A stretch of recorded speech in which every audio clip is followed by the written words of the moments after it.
Moi, j'attends juste une petite réponse, c'est vraiment une possible suite est possible.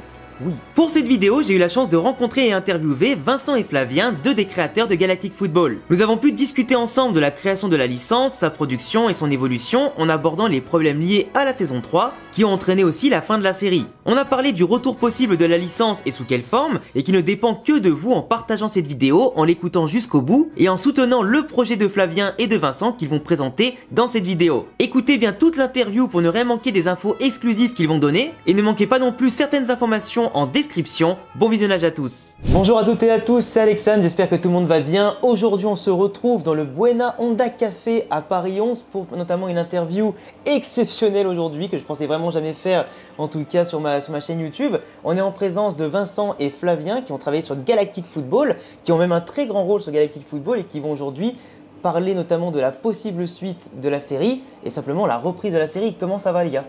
Eh ben ça va, super. Merci pour cette invitation à parler de tout ça. Merci à vous de m'accorder votre temps et simplement de répondre peut-être à toutes les questions qu'on se pose tous et de parler un peu de toute la série. Déjà, si vous pouvez vous présenter tous les deux et par rapport à votre rôle dans la série, la conception de tout ce que vous avez apporté globalement sur la licence. Eh ben bien sûr, avec plaisir.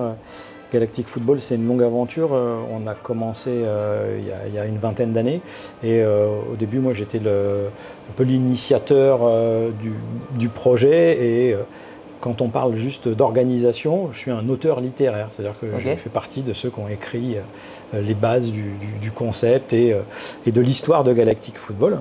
Et Flavien, mon frère, qui lui est dessinateur, concepteur graphique et puis caractère designer sur la série au long des trois longues saisons de Galactic Football. Donc on a quand même deux grands monsieur qui ont travaillé sur une licence qui je pense ont marqué quand même. Moi pour donner un exemple pour ceux qui ne savent pas, je suis de 95, donc je vais avoir 30 ans cet été et donc la série maintenant date de quoi, 2004, 2005, 2006 à peu près. Oui, c'est ça. Ouais. C'est ça, on se rend compte que ça a traversé quand même les époques. Aujourd'hui, on entend quand même pas mal de gens de mon âge qui encore parlent de Galactic Football et même les nouvelles générations en entendent parler. Et c'est vrai que vous, ça doit vous faire bizarre quand même de voir que la série, même encore aujourd'hui, tout le monde en parle et a envie de voir un retour aussi, quoi. Ouais, c'est un vrai bonheur d'avoir ça. Surtout que on n'a pas d'autres créations, on n'est pas des réalisateurs ou producteurs de quelque chose, qui fait que Galactic Football, c'est un peu notre seule expérience en lien avec le public.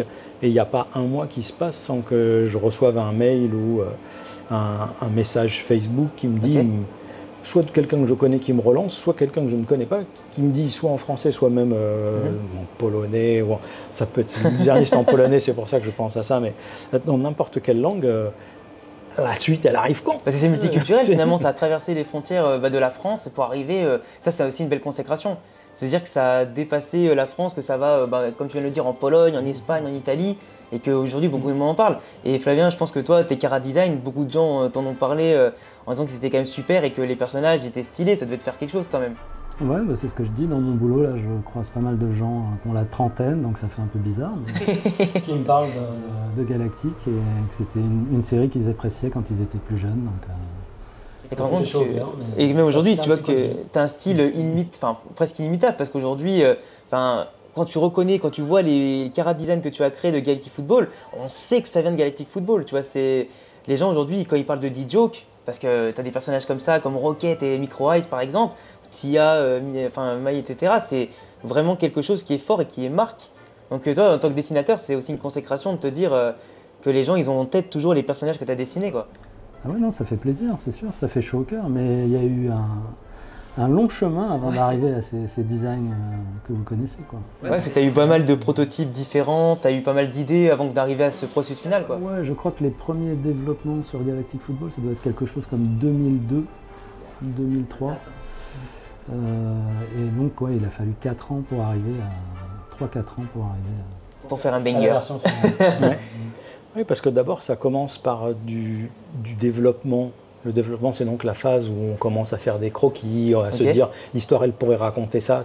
Et entre le moment où tu commences à avoir les premières idées, les premiers dessins, et le moment où tu finalises un dossier où tu te dis c'est assez sérieux pour que ce dossier, on l'amène à un producteur, là, c'est un moment où tu n'es pas en train de travailler à temps plein, tu as donc une autre vie avec des choses à faire et ça se rajoute. Donc là, Galactic Football, en plus, ça partait d'un projet de jeu de cartes. Ok. Et le jeu de cartes ne pouvant pas exactement se faire comme on le voulait, on s'est dit on pourrait dessiner. C'est-à-dire qu'à la base, l'idée n'était pas de faire un dessin animé, mais c'était de jouer, si possible, avec des grands noms du football. Et peu à peu, on s'est rendu compte que puisqu'on ne pouvait pas avoir les droits, parce que d'autres sociétés avaient les droits sur ces footballeurs, il fallait mieux les inventer. Okay. Et la chance qu'on avait, c'est que Charles, qui est le cofondateur de Galactic, lui était dans le milieu du dessin animé, c'était le seul. D'accord. Et on s'est réunis à plusieurs autour de nous, mais vraiment tout proche, c'est-à-dire la compagne de Charles, mon frère, mon autre meilleur ami. C'est-à-dire qu'on a fait un groupe d'amis qui se sont dit, allez, alors moi je peux faire un logo, moi je peux faire ceci, moi je peux... Chacun a apporté sa patte et a créé les premiers éléments. Et ça, oui, ça prend 2 ans. 2 ans avant d'arriver à quelque chose de sérieux. Et après, quand on le présente à un producteur, il y a à nouveau presque 2 ans de développement chez le producteur. Okay. Et le producteur, en gros, il te dit « ça m'intéresse, ton truc, ça m'intéresse ». Donc là, quand il dit ça, c'est bien parti, parce que ça veut dire qu'on n'est plus en train de négocier. C'est déjà le plus gros du travail, quoi. Ah, ça veut dire que ça y est, c'est bien parti. Il dit « je te mets une contrat d'option ». L'option, ça veut dire qu'il a un droit pendant 1 an, 2 ans, un certain temps. Et pendant ce temps-là, il te présente aussi un contrat de production. Il te dit, ça veut dire que je mets l'option, tu ne peux plus en parler à personne d'autre. L'idée que tu m'as présentée, tu vas la développer selon ce que moi je vais te dire en tant que producteur. Ouais, il a un droit de regard et il a des idées pour améliorer tout ça, pour le rendre plus bankable peut-être. Exactement. Okay. Là, il te dit franchement les choses. Il te dit, c'est moi le boss, c'est moi le patron, c'est moi qui vais choisir qui va dessiner, qui va écrire, qui va faire ceci et pour quel genre de public. Et là, à ce moment-là, tu ne sais pas exactement où tu mets les pieds. Nous, d'ailleurs, nos premiers dessins étaient même un peu plus jeunes. On avait des personnages qui étaient un petit peu plus... on avait naturellement essayé de préparer à quelque chose pour une tranche de 10 ans. Et finalement, la chance qu'on a eue, c'est que notre producteur avait un contact avec France Télévisions qui, lui, avait une case. Il disait, en gros, on a foot de rue pour les gamins. Okay. Et pour les ados, on aimerait avoir un truc qui soit un peu plus ado, un peu plus adulte. Et donc ça nous a fait réécrire pas tout, puisque les personnages étaient déjà là, sauf que, au lieu qu'ils aient 10 ans, ils avaient 15 ans, et donc il fallait parler de leurs parents, inclure des relations sentimentales une nouvelle thématique du coup, d'accord. C'était plus du tout la même histoire, mais ça, on est vraiment dans une étape aussi donc, de développement, et ça prend du temps, puisque quand le producteur t'a dit, option, pendant 2 ans, ce truc va m'appartenir, mais contrat de production, le contrat de production, il fait que tu es obligé à partir de maintenant de produire une première version, puis une deuxième, puis une troisième. Okay. Si tu abandonnes, je mettrai d'autres auteurs à ta place. D'accord, ok, je comprends. Donc là, d'abord notre première entre nous à développer des choses, puis après avec le producteur, jusqu'à ce que le producteur trouve les bons co-producteurs et les chaînes pour le diffuser. D'accord, et du coup, toi Flavien, quand les producteurs ils vous ont du coup mis l'option, etc., est-ce que toi, on t'a imposé de faire certains chara-design, ils t'ont proposé des idées peut-être qui te convenaient vraiment tout le temps, peut-être que ça ne te convenait pas, ou simplement tu as pu avoir la liberté que tu voulais ou pas par rapport à ça? Non, on a eu la chance quand même d'amener un matériel conséquent dès le début et qui a été accepté en grande partie. C'est génial ça. Donc ça a permis d'affiner, de pousser un peu les concepts, mais la plupart, c'est des concepts qu'on a amenés. Donc on a été juste consolidé, confirmé à nos postes à ce moment-là. Et ce qui est bien, c'est que ça te dénaturait pas ton travail en fait. Ce qui était cool, c'est que tu pouvais pousser jusqu'au bout tes concepts. Non, voilà, sur la longueur, ça a permis de pousser le style graphique un petit peu plus et puis d'affiner, comme je te disais, pour avoir... Quand on apporte au producteur Galactic Football le projet, ça s'appelle déjà Galactic Football. D'accord. Le logo est déjà le logo qui va servir sur la fin. Et on arrive avec à peu près 200 dessins, certains en couleur, mais majorité en noir et blanc. Certains juste des croquis, d'autres des dessins aboutis. Et une plaquette mise en couleur, celle que je t'ai envoyée, celle qui se déplie. Et donc, que vous verrez dans le montage, je vous montrerai plein de choses. Et puisqu'il y a aussi là, des personnages qui ont été transformés entre cette version-là où on avait... de l'anamorphisme et donc on avait des personnages animaux qui ont été abandonnés. Ça a été un des choix du producteur. Mais une des choses qui est tout à l'honneur de Flavien, c'est que Flavien n'avait jamais travaillé dans l'animation et n'avait jamais été caractère designer. Okay. Non, pas du tout. Hein. Enfin, il était un très bon dessinateur à titre personnel, mais il n'était pas professionnel. Donc le producteur, et qui avait tout à fait raison, a dit non, mais on ne peut pas s'assurer que Flavien il va dessiner des personnages mieux que mes gars à moi. Ok. Donc on lui a dit ouais, mais nous, regarde, on arrive, on a 200 dessins. Et en plus, c'était beau les dessins, quoi. Tu nous dis toi-même que c'est ça que tu veux produire. Donc il a dit ok. Et ben, ce qu'on va faire, c'est qu'on va mettre Flavien en concurrence avec mes dessinateurs à moi. Donc il a fait intervenir des dessinateurs professionnels qui étaient des pros. Flavien les a affrontés, mais on n'est pas dans une partie de football. Les choses ne se sont pas faites déjà pas avec un ballon au pied, sinon tu les aurais dominés, évidemment. Mais, évidemment. Passé de sportif, passé de footeux aussi. Footeux du dimanche. Ça se voit plus. Mais... Footeux du dimanche un petit peu. Mais on a toujours adoré le foot. Hein. Des grands fans de football. Mais il a donc été là vraiment... il a fait ce qu'il fallait faire, c'est-à-dire qu'il a réussi à montrer que quand lui dessinait, il le faisait dans le bon timing et que c'était plus joli et mieux que ce que faisaient les autres hein. Et que ça correspondait exactement à ce qu'on voulait. T'as battu la concu. Mais ouais. Je suis rentré par la petite porte, puis je suis resté dans l'animation après. Non, en plus, ce qui est beau, c'est que tu as porté ton projet de A à Z, parce que d'un côté, tu as apporté les premiers chara design, et honnêtement, si j'avais été à ta place et qu'on me dit finalement non, je prends quelqu'un d'autre pour dessiner des trucs que de base, toi, tu avais fait, je l'aurais mal pris. Je l'aurais très mal pris quand même si le but premier, c'est de produire le projet, quoi. Mais c'est vrai que moi, tu as réussi à gagner ta place et tu l'as mérité. Donc, Oui, non, ça s'est passé vraiment comme dans un rêve. Bah, parfait, franchement, c'est ce qu'il faut. Et d'ailleurs, n'oubliez pas, les amis, que vous pouvez mettre en commentaire vos questions sur Galactic Football, que ce soit la conception, des anecdotes que vous voulez sur les personnages autres que les Snow Kids ou les Snow Kids eux-mêmes. Et après, on fera une autre vidéo avec Flavien et Vincent pour notamment répondre à toutes vos questions qu'on aura sélectionnées au préalable. Et ce sera plutôt pas mal. Mais du coup, par rapport à cet univers-là que vous avez quand même créé, que vous avez étendu avec des personnages principaux qui ont beaucoup de secrets, qui ont quand même une richesse et pas mal de diversité. Vous avez créé d'autres planètes, d'autres fluides, vous avez créé énormément de choses. Comment vous êtes recentré, on va dire, enfin comment vous avez pu créer un scénario qui se concentre bien sûr sur les Snow Kids, mais qui arrive à parler d'un peu tout en seulement à chaque fois 20 épisodes par saison. C'est pas évident en fait, de ne pas partir dans tous les sens en seulement...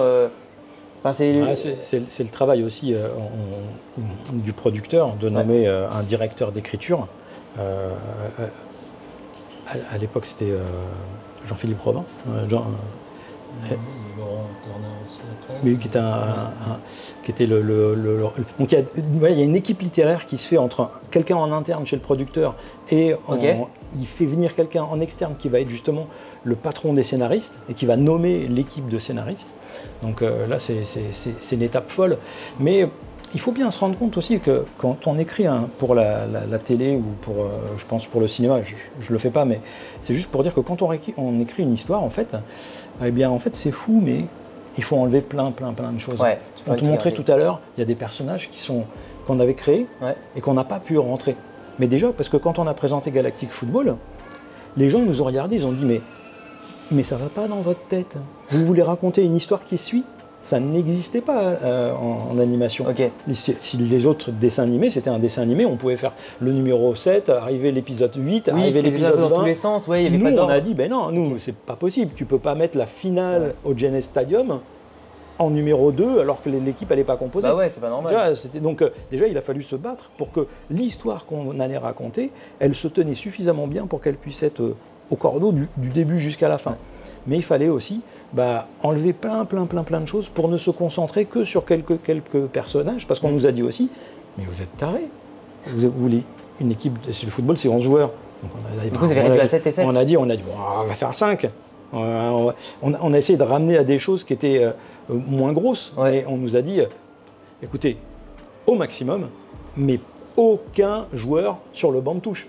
Nous inventez pas des histoires où à la moitié, où il y a des remplaçants qui rentrent. Alors, il se trouve que dans l'équipe des Snow Kids, à des moments, il se passe des choses et on a des joueurs en plus parce que ça crée des choses intenses. Mais nous, on aurait voulu finalement même avoir plus pour avoir des changements, des tactiques et tout des ça. Tactiques et des choses. Mais on a dit, attendez, voilà. Après, moi, je me rends pas bien compte de l'érosion qu'il se passe dans la diffusion des séries, qui fait qu'une saison 1 bien elle est plus vue que la saison 2. Oui, il y a une perte d'audience à chaque fois. Ouais. Donc ça veut dire que, et là c'est les producteurs qui pourraient dire ça plus précisément, mais je pense que les chaînes de télé mettent de moins en moins d'argent au fur et à mesure que les saisons avancent. Okay. C'est pour ça aussi que nous, malheureusement, la première saison, il y a des techniques extraordinaires qui sont faites en motion capture, avec en plus à l'époque des footballeurs professionnels, des footballeuses de l'équipe de France de football qui viennent. On a des gens qui ont été pris, dont on a fait les... Ah, c'est intéressant de savoir ça. Il y a Marinette qui était... Marinette Pichon qui fait partie, je crois que c'était May.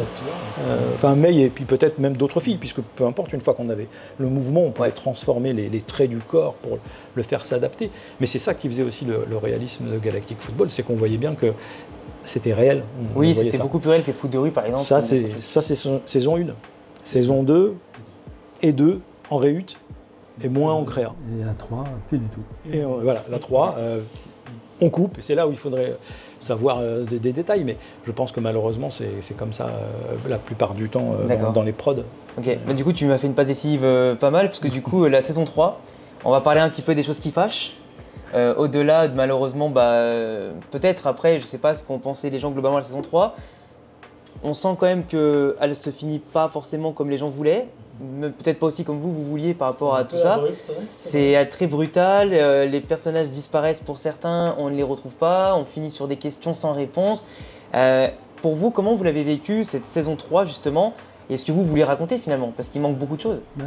Autant dans l'arche narrative, sur les 2 premières saisons, il y avait quelque chose de bouclé chez certains personnages, autant ça restait ouvert pour la résolution de certaines énigmes et de certaines intrigues. On a dû peut-être un peu délayer certains passages pour faire durer le plaisir. Et du coup, je pense qu'il y a eu un petit peu de vide à combler aussi scénaristiquement.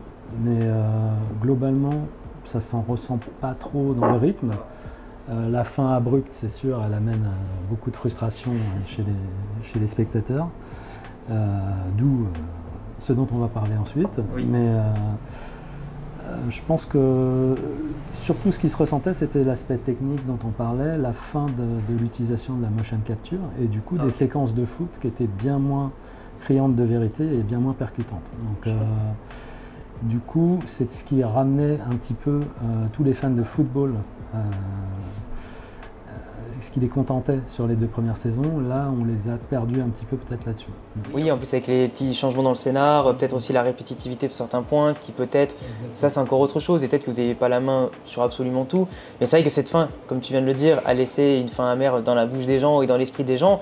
Mais du coup, est-ce que par rapport à la suite, non, potentiellement, qu'est-ce qui peut nous attendre?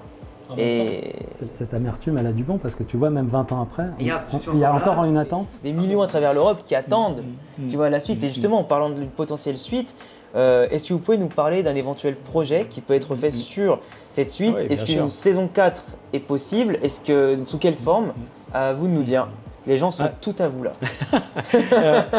Ce qu'on peut déjà dire sur la fin de la saison 3, je ne me rappelle plus les détails exacts, mais le rebondissement était, je crois, une très bonne idée de Guillaume, qui est un des plus talentueux scénaristes qu'on a eu et qui a poussé pour créer justement quelque chose qui raccrochait bien à un moment où le public peut-être commençait un petit peu à se dire ouais bon ils nous font durer la sauce là, et il se passait quelque chose enfin de très intéressant. Enfin très intéressant, en tout cas quelque chose qui t'accrochait en tant que spectateur. Mais si jamais il y avait eu la suite tout de suite l'année d'après, on n'en parlerait pas. On en parle finalement, c'est plutôt parce que justement il n'y a pas eu cette suite. Cette rareté, cette attente. Ouais, donc là, déjà 3 saisons, c'est très rare. Enfin, c'est très rare. Je ne suis pas un historien de l'animation et c'est ce qu'on me dit des fois. On me dit déjà c'est extraordinaire que vous ayez fait 3 saisons. Pour l'époque, en si peu de temps, français en plus. Ça s'est enchaîné. C'est étonnant comme ça, c'est très rare. Bien sûr. Donc nous, on est très content que ça ait existé et que ça ait été comme ça. Après, qu'on ne nous laisse pas la possibilité de raconter la suite, on a essayé de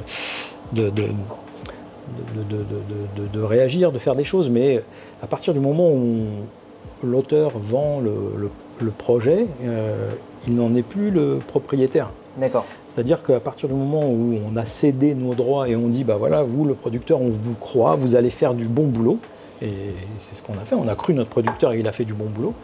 Et après, il se passe des choses. Il se passe des choses, y compris dans les maisons de production, dans les chaînes. Je vais pas...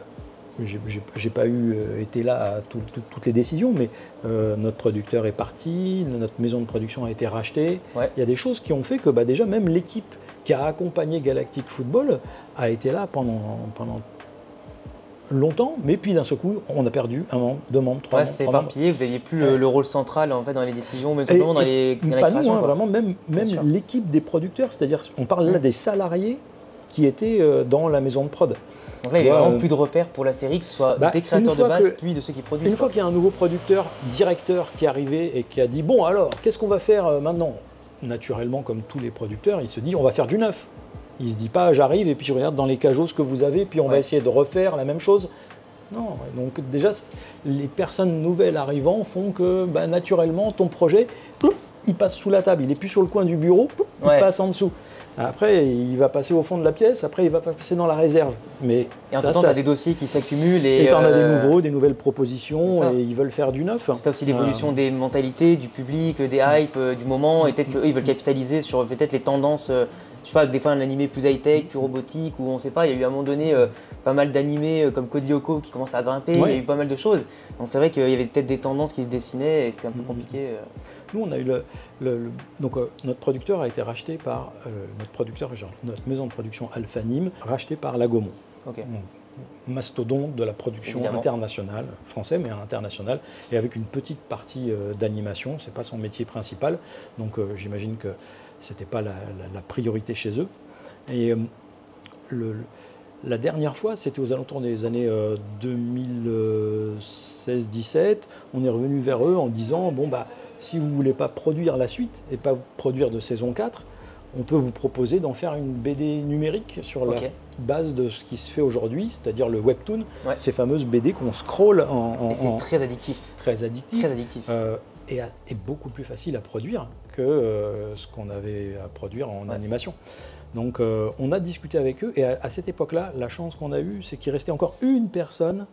C'était le dernier de chez Alphanim qui était à Lagomon, qui était le directeur juridique, qui s'appelait Michael Manot, et qui avait suivi vraiment, justement, lui, la partie contractuelle, et qui a suivi tout ça avec beaucoup d'attention aussi. Et il nous avait réservé un très bon accueil. Et il avait dit, mais oui, vous avez été des auteurs exemplaires, vous avez accompagné votre projet, vous avez tout fait pour qu'il existe, pour le montrer, pour en parler. Donc bien sûr, essayons de faire cette BD. Et définitivement, eh bien, quand il est parti, il y a eu des nouvelles à nouveau. Les choses sont passées en fin de couloir et on nous a dit, bah écoutez, votre projet de BD, d'ailleurs on avait eu une interview, c'était à l'époque dans SoFoot, il nous avait... on a fait une belle interview sur le sujet, le projet de la BD. On y croyait dur, on a travaillé, un nouveau design. Flavien, il avait pu montrer des chara-design nouveaux que tu avais retravaillé à cette époque-là. On a surtout écrit beaucoup. Surtout écrit, on s'était tous remis à écrire des choses différentes et un petit peu plus... D'abord pour valider l'axe. Et là, en fait, c'est sur cette continuité-là, puisqu'on n'a pas eu l'accord pour faire ça, finalement. On l'a eu puis non. Pendant 1 an, c'était oui. Et puis, au moment où ça allait vraiment, la production allait se lancer de notre côté, ils ont dit non. Donc on cherche depuis, toujours. On se dit qu'est-ce qu'on va faire, qu'est-ce qu'on peut faire. Et ce qui est gênant, c'est vis-à-vis des fans. Parce que les fans nous disent, mais on la veut la suite. Comment on fait? Je dis, bah écoute, moi je peux rien faire.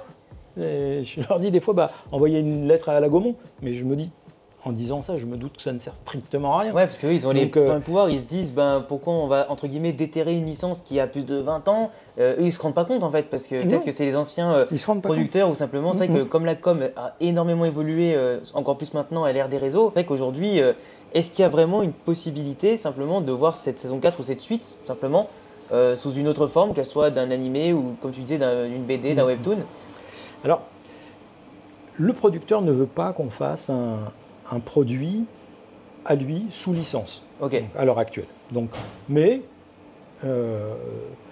nous, on s'est dit, il faut prendre nos responsabilités. On a envie de montrer ce qu'on écrit, ce qu'on fait, ce qu'on dessine, et on a envie que, et ça c'est une première, qu'on puisse responsabiliser les fans et leur dire, tu es fan, tu me dis, je veux que, le seul moyen pour que ton je veux que se transforme en un vœu de ça va arriver, c'est de montrer une masse, de montrer un phénomène de groupe, de montrer qu'il y a du monde qui y croit encore.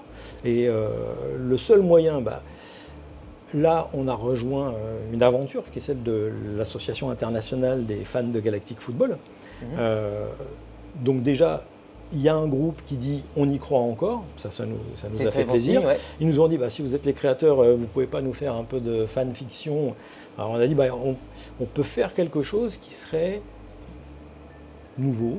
Alors c'est pas de faire un produit final, c'est pas de dire à nos anciens spectateurs tiens voici, lis ou regarde et c'est un produit fini. Non, ce qu'on va faire simplement c'est de dire voilà nous nos idées on va vous les présenter, on va vous présenter les dessins et on va vous demander ce que vous en pensez, on va vous demander de voter, on va vous demander éventuellement de participer, on va vous demander un travail finalement de collaboration créative. Entre les dessins, les idées, etc. Exactement, entre nous qui sommes des créateurs, entre d'autres créateurs qu'on va essayer d'aller chercher et tout ça on peut le faire aujourd'hui grâce à un Patreon et un Discord. Qui seront dans la description, on rappellera. Mais... Voilà, et qui vont se lancer en même temps que tu vas diffuser cette vidéo. Et tout ça pour aller en même temps que la Japan Expo 2025, qui est quand même toujours un grand rendez-vous de l'animation et du dessin. Et donc voilà, là on est à l'aube d'un nouveau projet. Ce n'est pas une saison 4 en vidéo, c'est un projet qui va mettre les bases, peut-être d'une vidéo, peut-être d'une BD, peut-être d'un film. Nous on rêverait franchement d'avoir une série sur Amazon, Netflix ou bien sûr, en plus il y a tellement à raconter. On en parlait en off tout à l'heure, c'est un univers qui est tellement étendu que tu pourrais faire des spin-offs sur les différentes races, les différentes planètes, l'origine des fluides, tu as plein de trucs à faire. Mais du coup, c'est vrai que l'objectif maintenant, c'est de rassembler vraiment les fans et de montrer autant aux fans qu'aux producteurs qu'il y a de l'engouement, il y a quelque chose et qu'en fait, un jour, il y a un producteur qui dise « Ok, ça m'intéresse » et qui va voir le groupe Gaumont et que potentiellement des vraies discussions arrivent. Mais en tout cas, moi j'attends juste une petite réponse, c'est vraiment une possible suite est possible. Oui. Et ça dépend forcément des gens. Oui. Maintenant, il faut que ça ne peut pas dépendre en fait que de l'un ou de l'autre. Quand ça dépend que de nous, nous on a déjà des propositions, mais on ne peut pas y passer plus de temps que. C'est normal. Parce que si le producteur il nous dit encore non, c'est pas. C'est beaucoup de dessins en fait, beaucoup de temps de passer pour faire les préparations avant de lancer quelque chose. Donc nous ce qu'on s'est dit, on ne va pas parler à des enfants de 10 ans à la télé. On va parler aux gens comme toi, qui ont grandi avec la série et qui l'ont vu et qui sont devenus des adultes. Donc maintenant on va raconter une histoire un peu plus punchy avec du coup les personnages qui vont évoluer. Ça va être un peu plus dur. Même si déjà dans Galactic Football, il y avait quand même des thèmes qui n'étaient pas simples.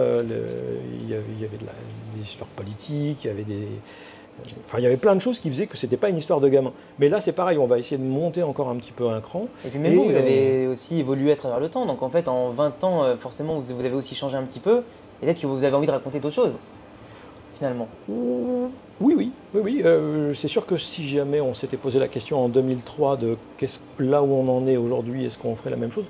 Je ne sais pas si ça serait si différent que ça, parce que déjà à l'époque on aimait bien les trucs quand même un petit peu, un peu engagés, quoi. On aime bien les trucs un peu qui parlent de foot, mais comme tu l'as vu, la série elle déborde et il y a de l'action.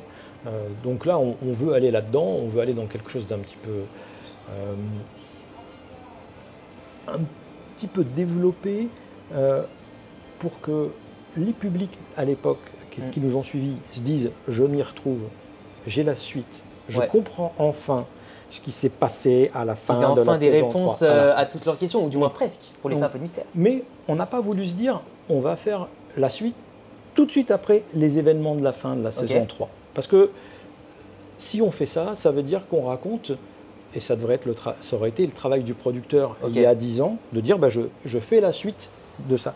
Nous, ce qu'on fait, c'est qu'il se passe quelque chose à ce moment-là. On va comprendre dans notre histoire à nous et sur les gens qui vont suivre nos publications sur le Patreon, ils vont bien comprendre de quoi il s'agit. Il s'est passé quelque chose dans la galaxie à ce moment-là, ça a eu un effet, et l'histoire a continué, comme pour nous, c'est-à-dire il vient de se passer 15 ans. Passé, ouais. En gros, il se passe 20 ans depuis le début des premiers matchs des Snow Kids, et il se passe 15 ans à peu près depuis la dernière victoire des Snow Kids en Galactic Football Cup. Donc en gros, l'histoire, elle a lieu 15 ans après, et on va redécouvrir qui sont ceux qui sont encore là. Est-ce qu'ils sont tous là? Est-ce qu'ils sont tous là? On ne sait pas. Mystère. Et donc, là, ça y est, ils sont dessinés. On a enfin les Snow Kids version 15 ans de plus. Et ça, Flavien, tu as dû galérer à... Tu sais, comme déjà de base, tu avais les mécaniques bien rodées pour dessiner tes persos préférés qui viennent de toi, finalement. Tu as dû galérer à les faire vieillir un peu, certains, ou simplement leur donner un nouvel aspect sans que ça détruise un peu ce que tu avais prévu de base. Mais... Oui, le but, c'était pas juste d'ajouter 3 poils de barbe à nos personnages existants. Bien sûr, bien sûr. On voulait déjà une refonte graphique de tout l'univers Galactic Football pour apporter de la maturité, apporter... forcément, les premières saisons, elles étaient assez lumineuses et un peu orientées jeunesse. Là, on veut quelque chose, bien sûr. L'arche narrative des Snow Kids suit un peu notre propre arche narrative à nous, donc, et notre époque. Donc on est dans une époque un peu plus sombre, et eux c'est un peu le cas aussi. Il y a beaucoup d'événements qui laissent à penser qu'on est sur des fins de cycle, tout ça c'est un peu plus crépusculaire, on va dire. Et ça amène un peu plus de sérieux, un peu plus de dramaturgie aussi. Et les persos, voilà, on voulait une refonte graphique de tout l'univers et des personnages, amener quelque chose de plus stylé euro-manga, on va dire, manga, un petit peu plus BD aussi, et que ça suive aussi la volonté, le désir des gens qui nous ont suivis à l'époque, qui, je pense, trouvent maintenant l'univers graphique de Galactic un petit peu désuet aussi. D'accord, je comprends. En plus, suivant plus le format qu'il y aura au final, entre BD, Webtoon ou simplement animé, c'est vrai que c'est pas la même méthode de consommation, ça te permet aussi peut-être de jouer sur d'autres aspects suivant le format. Donc finalement, ça te permet de t'adapter aussi et de proposer en tout cas tout ce que tu veux, mais suivant le format, de pouvoir pousser des fois les concepts un peu plus loin, d'être un peu plus simple sur d'autres, c'est pas mal. Donc franchement, du coup, tu as déjà de belles idées de nouveaux concepts en plus. Je ne voudrais pas faire peur à nos éventuels suiveurs. Ça ne sera pas que du drame, il y a aussi, on garde beaucoup de fun et aussi cet esprit qui était propre à Galactic, de camaraderie sportive, du shonen en même temps, enfin voilà, il y a un petit peu, il y a tout ça qui reste. Puisque les rôles auront évolué, il faudra juste se mettre en place, parce que c'est des fois qu'il y a des fois des publics qui ont du mal à avoir évolué les personnages, parce qu'ils auraient aimé les voir eux-mêmes avec leurs attentes dans certaines directions, mais c'est aussi surprenant de se dire que le scénariste de base, que le chara designer de base, ou simplement les producteurs veulent des fois la contresens des attentes, et ça peut aussi être très très beau. Et comme tu l'as dit aussi Vincent, c'est que là, eux ils ont évolué en même temps que nous, on n'aura peut-être pas toutes les réponses, mais on aura beaucoup de réponses aux questions qu'ils nous ont laissées. Et que là, peut-être qu'un jour, si les producteurs se décident à reprendre ça, s'il y a vraiment beaucoup de flammes et d'engouement, peut-être que là, on aura un jour une vraie suite directe qui comblera le trou. Ou peut-être pas, mais... Je pense qu'avec ce qu'on va faire et ce qu'on va proposer, il n'y aura pas l'intérêt de faire une suite directement. Surtout qu'on va inclure dans... On ne sait pas comme si jamais on balayait les 15 ans et on se disait... on ne veut pas en entendre parler. C'est-à-dire qu'inévitablement, à des moments, on va être obligé de dire on revient un petit peu en arrière. Des petits flashbacks, etc. Pourquoi tel personnage en est là. Qu'est-ce qu'il a fait switcher? Qu'est-ce que peut-être, pourquoi il est devenu peut-être plus agressif, plus machin? Donc je pense que la narration saison par saison, comme on avait au début, correspondait bien à un public qui avait entre 15 et 20 ans dans les années 2015. Ce qu'on fait aujourd'hui correspond à ce qu'ils ont envie de lire, à ce que nous on a envie d'écrire et de lire aussi, parce que j'aimerais le lire sans si jamais je ne l'avais pas contribué à l'écrire. Ça c'est déjà une bonne nouvelle, quand on a envie de lire ou regarder un truc auquel on a contribué et tout. Ah non mais c'est un plaisir, moi d'écrire ça là, c'est génial. Et bon, tu nous as dit de donner quand même quelques infos, donc évidemment on peut en donner. L'idée c'est que on est 15 ans plus tard et il va donc y avoir des nouveaux joueurs qu'on va introduire. Parce qu'on va rester quand même sur des joueurs jeunes. On ne va pas faire une équipe, c'est les Snow Kids vétérans, et ils en sont à la 28e fois. Non. Ça sert pas à grand-chose. Les Snow Kids ont évolué. Certains ne sont plus dans le football. Certains sont encore dans le football. Certains ne veulent plus entendre parler de football. Mais chacun a son histoire. Et vous verrez dans le design des personnages qu'on a mis sur Patreon, on voit déjà et on comprend de qui je veux parler dans ces différents cas. Par contre, nos anciens héros, certains de nos anciens héros, la plupart, et beaucoup d'anciens personnages, vont avoir un rapport avec ces nouveaux joueurs. Et ça se passe ailleurs, ça ne se passe pas sur Aquilian. Mais c'est mieux, c'est bien que ça change aussi à ce niveau-là. Et nous, c'est un bonheur de se dire, on tisse des liens étroits entre nos anciens personnages, mais on n'essaye pas de tout faire pour faire la suite sur ce personnage. On veut raconter une nouvelle histoire, et nos nouveaux héros sont vraiment super. Puis c'est un bon choix aussi de ne pas se concentrer uniquement sur des choses, peut-être des bases déjà préétablies qu'on avait déjà avant, avec Aquilien, on connaît déjà la glaciation, tout ça, le fluide, peut-être se concentrer sur d'autres thématiques, d'autres choses. Et même pour toi, ça sera un régal parce que tu vas pouvoir encore plus explorer ta créativité. Oui, puis c'est ce qui rend toute cette ellipse intéressante, c'est de voir le poids des ans sur ces personnages-là aussi, et de sentir tout ce qui s'est passé. Moi, je vous jure, les amis, cette histoire, ça me met des frissons. Le gamin de 20 ans qui n'imagine même pas qu'il serait là aujourd'hui en train d'interviewer les créateurs d'une série de mon enfance. Et bien là, franchement, je vous le dis, j'ai trop envie de savoir la suite. Donc, et je pense que vous aussi, derrière la caméra, c'est sûr. C'est un bonheur que tu nous fais aussi en nous faisant parler comme ça, parce que on se parle nous, et c'est quelque chose. Tant mieux si justement les gens peuvent voir et peuvent entendre nos mots, parce que c'est vrai que des fois, ils nous envoient des messages, on n'a pas le temps de leur répondre à tous en détail. Mais ce qu'on a besoin aujourd'hui, c'est que le projet il se manifeste concrètement sur le web, que les gens viennent. Maintenant, c'est ça qui va se passer. Tout va dépendre de est-ce que, on dit des fois la sauce prend, est-ce que la sauce prend, ça veut dire quoi? Ça veut dire un mélange, ça veut dire qu'il faut un petit peu de nous et d'autres auteurs qu'on va aller chercher, peut-être les anciens, peut-être des nouveaux. J'aimerais bien aussi avoir des nouveaux points de vue, c'est bien des nouveaux participants à l'aventure. Et il faut qu'il se passe quelque chose de fort avec l'ancien public, et si possible qu'on arrive aussi à un nouveau public qui dit « Ah mais ouais, elle est géniale votre histoire, j'ai envie de la lire ». Et il faut qu'il y ait quelque chose de la part du côté des producteurs. Parce que ce qui doit se passer, c'est que si on a atteint un certain nombre de personnes qui viennent, eh bien, on peut penser que soit notre producteur, soit d'autres producteurs vont se dire « Mais oui, c'est sur le football, c'est les premiers à avoir fait du super-héros, mythe, manga, mythe… football, enfin, notre mélange de l'époque reste encore original, même s'il y a eu d'autres choses qui ont été faites. Donc on va encore plus loin, on creuse plus loin, et je pense qu'il y aurait de quoi faire une très belle, un très beau film ou une très belle série. Oui, surtout qu'il y a de la matière. Même en live. Même en live, il y a énormément de matière. Et surtout qu'après, pour donner peut-être un peu espoir aux gens, il y a le fait que 15 ans, 20 ans après, je crois, un truc comme ça, il y a eu la saison 4 de Foot de rue qui était sortie il n'y a pas très longtemps, qui n'a pas eu un gros succès ici, mais voilà, la qualité du scénario n'était pas ouf, à mon sens. Mais c'est vrai que tu as quand même ces séries-là qui peuvent ressusciter, tu avais eu plusieurs suites de certains autres animés qui étaient sortis, mais là tu entends des fois parler de remake ou de projets, etc.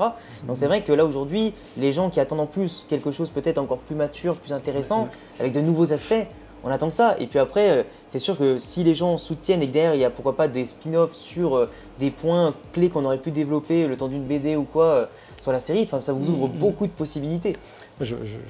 J'aime quand tu rêves comme ça. Et moi, je rêve. Aussi à tes rêves. Ça fait 5 ans qu'on discute. C'est vrai. 5 ans qu'on discute de ça. Et il a fallu attendre 5 ans pour voir cette vidéo-là, et qui va en entraîner beaucoup d'autres derrière, en tout cas j'en suis sûr. Mais c'est vrai qu'on peut que rêver grand. De toute façon, en 2025, il peut se passer tellement de choses avec des petites initiatives et même simplement le public, on ne se rend pas compte à quel point il est fan, à quel point ils peuvent en tout cas aider à moi, j'arrive pas à me rendre compte. Moi non plus. Pour l'instant, le Patreon, il va être en français les premiers jours. Je pense que très rapidement, on va aussi le mettre en anglais, puis en espagnol. J'ai pas le chiffre exact. Je crois qu'on avait été diffusé dans plus de 70 pays. C'est énorme. 80, 70, 80, c'est énorme. C'est des scores. C'est parce que notamment, on était coproduit par Jetix. Et Jetix, c'était une filiale Disney. Oui, attends, je me rappelle Fox Kids et tout. Ouais, voilà. Exactement. Bon. C'est une époque en fait où Disney avait envie de faire du non-Disney, mais que ça leur appartienne. Et donc c'était un peu particulier parce que finalement on est dans l'écurie Disney, mais on n'est pas Disney. Donc c'est un peu spécial. Mais l'avantage qu'ils avaient, c'est qu'ils avaient un réseau planétaire avec ce Jetix et ce Fox Kids. Et résultat, on a été diffusé dans plein de pays grâce à ça. Donc on sait qu'on a été au Japon, il y a plein de pays où on n'aurait jamais pensé pouvoir être diffusé. Mais comme quoi, c'est bien comme ça. Donc moi, ce que j'aimerais bien, c'est que le projet, il gagne aussi hors de la France. Donc c'est pour ça qu'on va essayer de faire le truc dans différentes langues pour qu'on ait aussi un public plus large. Et peut-être que ça montrera aussi le potentiel aux producteurs. J'ai envie d'y croire. Mais je comprends aussi la différence qu'il peut y avoir. Tu disais une saison 4 sur foot de rue. Je pense qu'il y a beaucoup de projets dans ce genre-là qui sont plus des projets de producteurs. Et donc le producteur, lui, il s'attache peut-être un petit peu moins que nous à respecter les personnages, à respecter l'histoire. Nous, on ne peut pas changer la mèche de l'orientation des jokes sans que ça soit un sujet. Tu vois. Et donc de se dire, tiens, le nom de sa mère, il change finalement ce personnage-là. Non. Nous, on ne peut pas. Nous, c'est trop important. C'est un truc trop important. On ne peut pas bouger. Micro Ice, tu me dis que Micro Ice, maintenant, il travaille en costard avec un petit attaché. C'est un Uber Eats maintenant. On va pas dire ce qu'on lui a mis là comme futur, mais c'est certainement le futur que tu préféreras et que tout le monde préférera aussi. Mais le fait est que nous, on a une démarche qui est une démarche d'auteur. Alors c'est plus long, c'est moins certain d'avoir des gros moyens comme un producteur qui dit on fait la suite. Parce que là, s'il dit on fait la suite, lui il déroule et c'est sûr que ça arrive. Nous, on va la faire, on ne sait pas ce que ça va donner. Et quand je dis on va la faire, on va y aller aussi au rythme du public. C'est-à-dire que si on est suivi par beaucoup de monde, ça va accélérer les choses. Les choses vont se faire. Si jamais il n'y a que 10 personnes, ça ne sera pas suffisant. S'il y a 100 personnes, c'est impossible de mettre une échelle de personnes, mais je pense qu'il faudrait quand même… Moi après j'ai déjà vu des trucs du Patreon, moi je peux vous dire que vous allez être très curieux. Moi je vous incite pas, mais vous allez voir qu'il y a de belles choses. Et pour ton public qui verra cette vidéo, certains le verront au moment où elle est publiée, et d'autres le verront plus tard. Et donc, il faut imaginer que là, aujourd'hui, on se parle en juillet 2025. Il y a déjà les premiers Snow Kids et quelques personnages autour des Snow Kids qui sont mis en ligne sur le Patreon. Et là, on va enclencher, d'autres personnages vont arriver, d'autres choses vont se faire. Donc si quelqu'un voit la vidéo dans 6 mois ou dans un an, il y aura des tonnes de contenu. Mais c'est ça qui est bien, c'est la richesse c'est la diversité, la richesse de création de contenu. Flavien avec ses carrières design, toi avec tes idées de scénar. Il y a beaucoup de choses qui se mettent en place petit à petit, ça prend du temps. Mais déjà, voir c'est ce passage à l'action. Parce que toujours parler des projets, c'est bien, mais passer à l'action comme vous le faites, c'est magnifique et ça va permettre d'enclencher la machine. Et après, déjà là, on est au niveau français, mais je suis très certain que quand des médias ou des influenceurs anglais ou quoi vont voir qu'en français, on parle de la suite, etc., que ça va popper dans tous les sens. Et ça, en général, ça serait peut-être une belle remontada, comme on dit, ça serait peut-être un beau retour 20 ans après. Mais c'est vrai que du coup, dans tous les cas, le Patreon et le Discord seront dans la description. J'en reparlerai dans tous les cas. On refera la deuxième vidéo avec les questions-réponses aux abonnés, tout ça, pour en reparler encore. Je ne sais pas s'il y avait peut-être d'autres informations que vous voulez partir dans cette vidéo-là ou si vous voulez garder un peu de choses sous la main pour la deuxième vidéo. Ça serait pas mal. Ça serait pas mal. Non, mais déjà, c'est super d'avoir eu un moment pour parler de tout ça. Avec plaisir. Je pense que les gens ont compris que, quand je dis les gens, c'est… ton public qui est en train de regarder la vidéo et qui a priori aime ou connaissait Galactic Football, ils sachent qu'il y a quelque chose qui est en train de se faire. Modestement au début, les choses se mettent en place. S'ils ont envie de rejoindre l'association internationale des fans de Galactic Football et avec nous de contribuer à créer une suite, de créer un futur pour Galactic Football, ils ont la chance, et c'est quelque chose qui a pratiquement jamais existé jusqu'à maintenant, de pouvoir entrer dans un délire collaboratif avec les auteurs Alors, on ne peut pas garantir que ça sera au cinéma, ni que ça sera en télé, ni on ne sait pas ce que ça sera. Mais plus il y a de monde, plus il y a de chances qu'un jour ça se passe. Exactement. En tout cas, merci beaucoup pour votre temps à tous les deux. Ça nous a permis, notamment pour les fans, d'avoir l'envers un peu du décor, de voir comment ça se passe. Beaucoup de questions sans réponse, on en a quand même eu avec vous, on en aura dans d'autres vidéos aussi. Et c'est vrai que on n'a pas forcément de communiqué officiel en général pour voir ce qui se passe quand une série s'arrête. Et donc pour le coup, merci à vous de votre temps, de votre gentillesse pour vos réponses et de m'avoir accordé votre temps et votre chance surtout. La chance de pouvoir en parler en premier finalement de tout ça. Et ça fait longtemps qu'on en discutait, donc je suis très content de vous en parler, de cette exclusivité française, mondiale, si on peut appeler ça comme ça. Et j'espère que ça ira pour le mieux. En tout cas, la communauté, je compte sur vous les gars pour soutenir. Vous avez tout en description, on vous a tout expliqué. Et maintenant, la magie va opérer grâce à vous. Et j'ai pas d'autres mots à part dire merci à tous ceux qui ont regardé cette vidéo. Abonnez-vous. Cochez la cloche parce que de belles choses arrivent sur Galactic Football, d'autres mangas animés, mais surtout Galactic Football, on va en reparler, croyez-moi. Et puis suivez Vincent et Flavien dans leur projet. Et puis on en reparle très vite. Ciao les amis. Ciao, merci beaucoup Alex.